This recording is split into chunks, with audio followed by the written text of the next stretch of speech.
Réuni en sa session du 12 mars 2025, le conseil d'administration du Fonds monétaire international, en abrégé FMI, approuve la 7e revue des accords au titre de la facilité élargie des crédits et du mécanisme élargi des crédits en faveur du Cameroun, ainsi que la 2e revue de l'accord soutenu par la facilité pour la résilience et la durabilité. De l'avis de l'économiste, cette revue de levée de fonds influence à faible taux l'économie camerounaise et le quotidien des Camerounais. Il s'agit quand même, n'est-ce pas, d'une revue de levée des fonds pour mobiliser les moyens pour restructurer notre économie.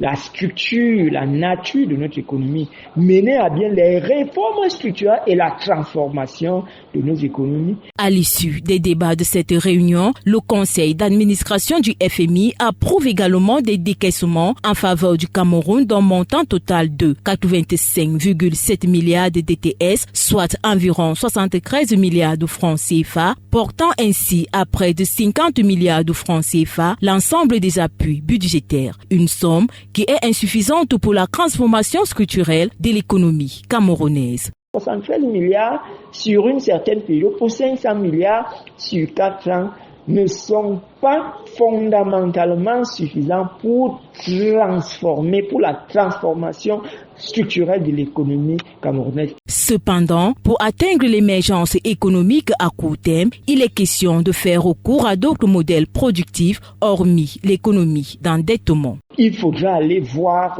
vers d'autres modèles productifs avec un développement d'une ingénierie financière pour lever les capitaux internes à nous-mêmes pour avoir un taux de croissance très élevé, je dirais très élevé pour atteindre l'émergence économique. Rappelons que cette décision intervient 3 mois après la session extraordinaire de la conférence des chefs d'État de la CEMAC tenue à Yaoundé le 16 décembre 2024.